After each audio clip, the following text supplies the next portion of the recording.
パリ、ペール・ラシェーズ墓地。歴史の巨人たちが眠るこの場所で、ひときわ異彩を放ち、人々の体温を感じさせる墓があります。若きジャーナリスト、ビクトール・ノワールの墓所です。横たわる彼のブロンズ像は、あるところがあまたの接触により摩耗して、赤黒い艶を増しています。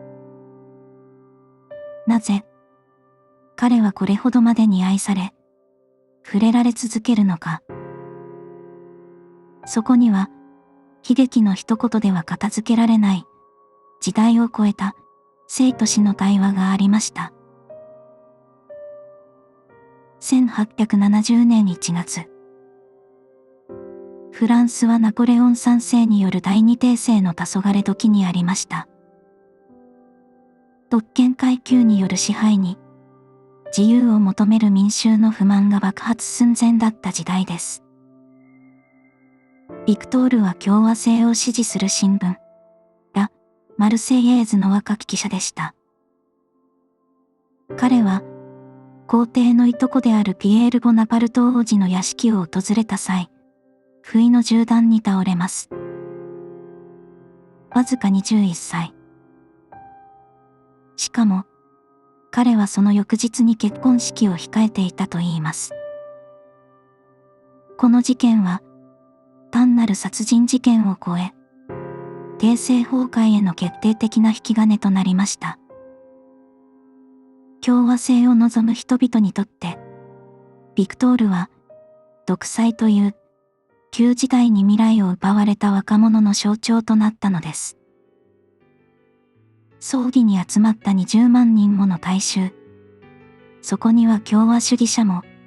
労働者も、自由を渇望する市民もいました。彼らはビクトールの棺に、自分たちの理想を託し、それを掲げて街を歩きました。ビクトールは、共和制という新しいフランスを誕生させるための、殉教者として、最初の大きな役割を担ったのです。帝政が倒れ、政治的な熱狂が落ち着くと、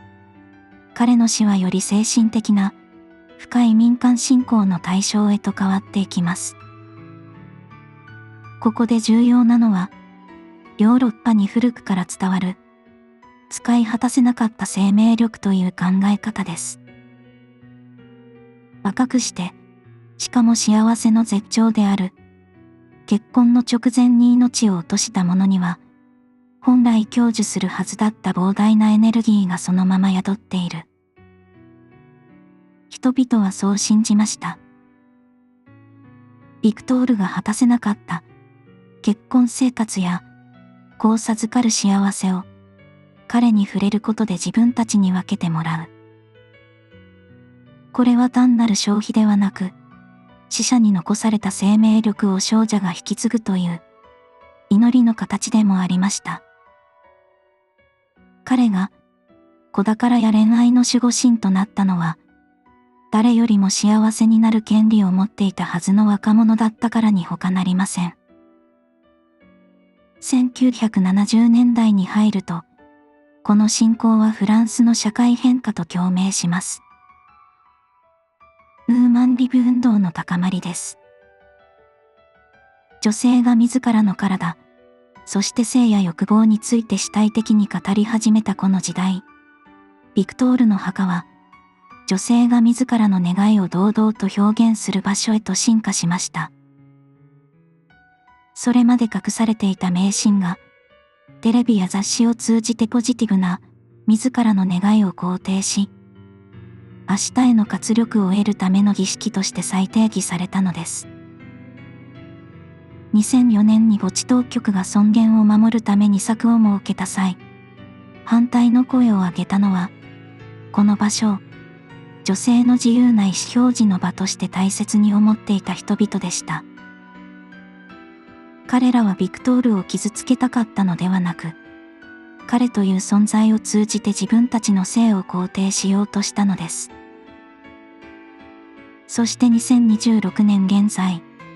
ビクトール・ノワールの物語は SNS という新しい舞台で輝いています。これを空虚な承認欲求と切り捨てるのは早計かもしれません。かつて20万人の群衆が葬儀でつながったように、現代の人々はシェアという行為を通じて世界中の見知らぬ誰かと伝説を共有しています。スマートフォンで撮影された赤金色の輝きは瞬時に地球の裏側まで届き、パリに行ったらここを訪れたいという新しい憧れを生んでいます。インスタ映えするその光景は、150年前の政治的メッセージがそうであったように、現代における人とのつながりを確認するための新しい言語なのです。ビクトール・ノワールという一人の青年は、死してなお、これほどまでに多くの人々の感情を受け止め続けています。ある時は、自由を求める怒りを、ある時は、子宝を願う切実な祈りを、そしてある時は、旅の喜びを分かち合う笑顔を。彼は150年以上、一度も一人ぼっちになったことがありません。自分の意志とは無関係に担ぎ上げられた、皮肉な運命に見えるかもしれませんが、見方を変えれば、